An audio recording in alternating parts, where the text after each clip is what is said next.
Hey, welcome back to my channel, Duct Tape Mechanic. And in this video, I'm going to show you how to easily fix a GE dryer that's making all sorts of squeaky and squealy noises. So if you find this video to be helpful, make sure you subscribe to my channel for more DIY and tinkering videos. Right, so here is the dryer in question. This video is going to be applicable to pretty much any sort of GE dryer that's made in the last 10 or so years. Doesn't matter if it's electric or gas, they all pretty much have this notorious issue of making squealing or squeaking noises after a couple of years. That's because they have this front bearing right here that goes bad, and I'm just going to show you what that noise is. So this dryer doesn't have anything in it, but it still sounds like this.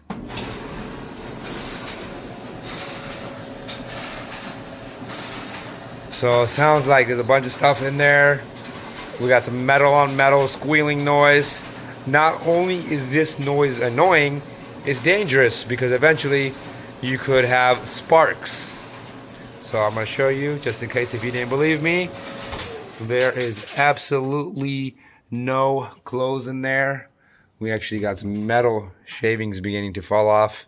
So that's a definite indicator of this. Something is going on, but this is a fairly easy issue to fix. So let's do it. Very first thing you want to do is make sure you unplug the dryer. After unplugging the dryer, we're going to go ahead and undo the 2 1/4-inch screws that are back here. So there's one right there and one that's right there.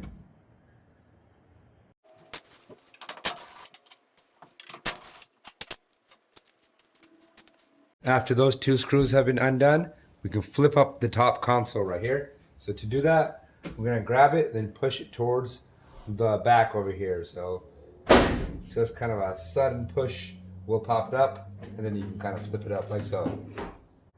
After that, we're going to undo these 2 screws, 1 and 2 over here. These are Phillips head screws.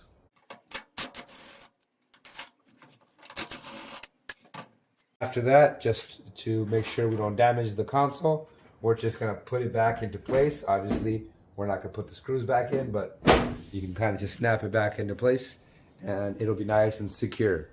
After that, we're going to open the door and we're going to come down here and you're going to see 2 Phillips head screws. So there's one right there and another one right there, which we will be undoing.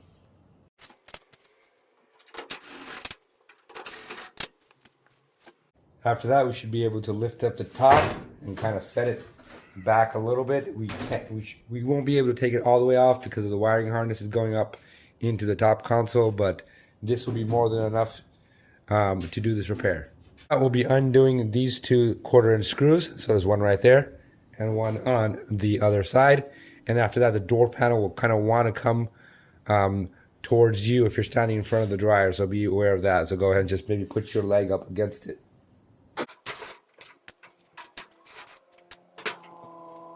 So after that, you should be able to lean the door back and undo the connector for the door switch. There is this plastic piece that can be moved to the side that gives you access to that connector. Sometimes it's a little bit stubborn, so you have to get a screwdriver and kind of push it out that way, but it will come out. If that the first time, here's a little close-up. I just pull back this plastic piece and then I got a screwdriver and just pushed off the connector right there and out it came. So after the door switch plug has been undone, you should be able to just lift the whole front up and out of there. The door has been removed.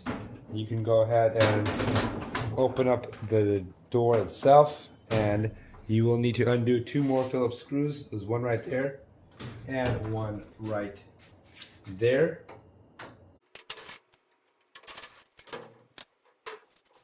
With those screws removed, we should be able to take the bearing out.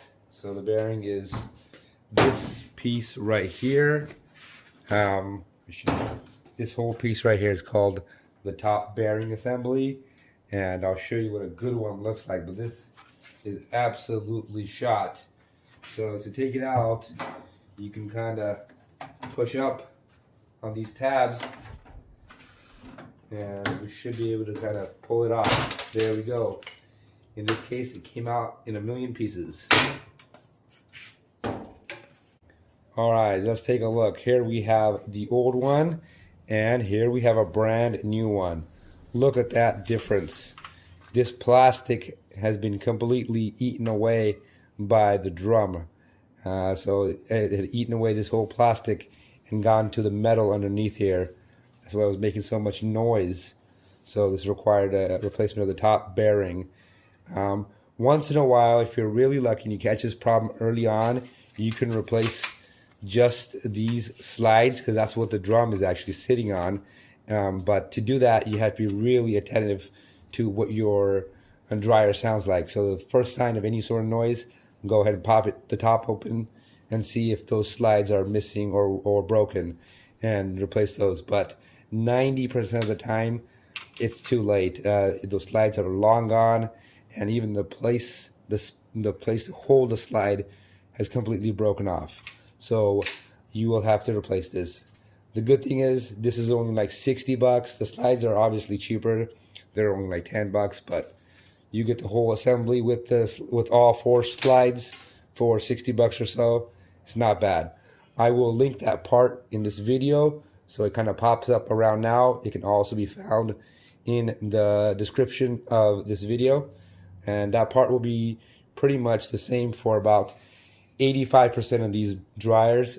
But you do want to make sure and verify that your dryer model number fits this part. There are a couple of ones out there that have a slightly tweaked part, the top bearing, that has a completely different part number, but this will fit most of them, and I will link that one.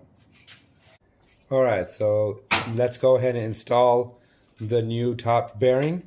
Installing it is not difficult per se, but it does require a little bit of a technique.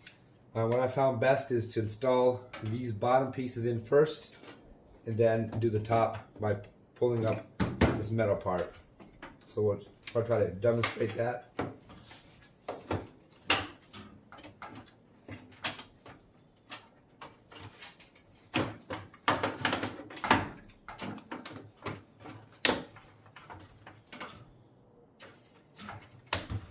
Okay, so I've got those 2 pieces in right there. Now I'm gonna just lift up this top piece, snap that in. I'll lift up that and snap that in, and now it has been properly installed. I will flip this thing around and put those 2 screws in. And a big indication if you've hooked it up or installed it properly is that those screw holes should be all lined up, and you should be able to send those tiny little screw holes through them, or these tiny little screws through them.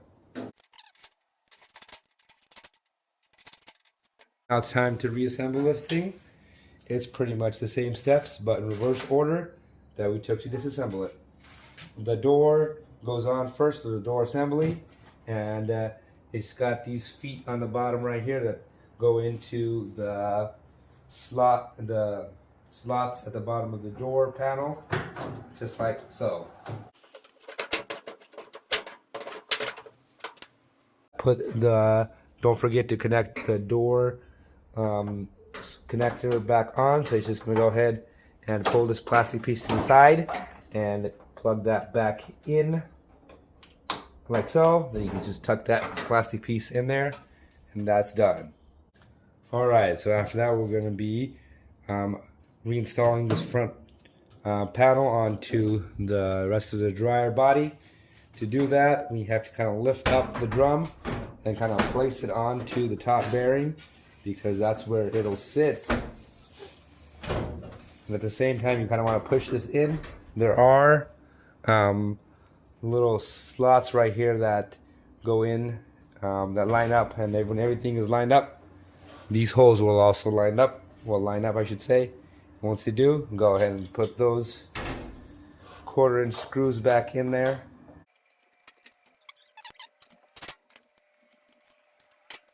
It's a little bit easier to show with one of those screws in there, but basically we're lining up this part into the slot right there, and that will line everything else up, meaning the hole will line up right there. and the drum will also be lined up as long as you pulled it above the top bearing.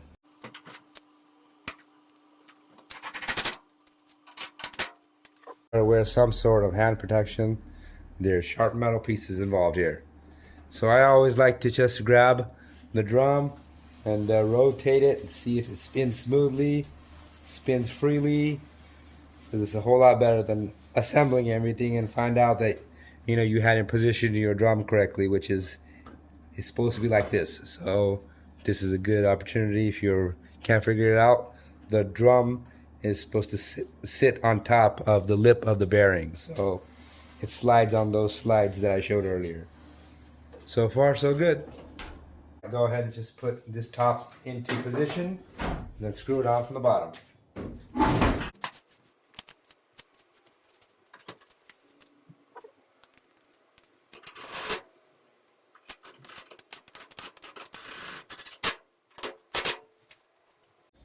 Go ahead and pop off that console once again.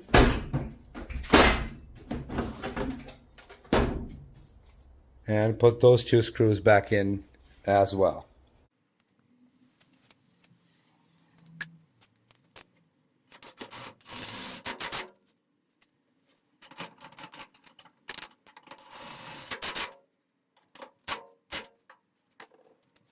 Go ahead and put the console back on. Snap it into place. Then put those two large 1/4-inch screws back in as well.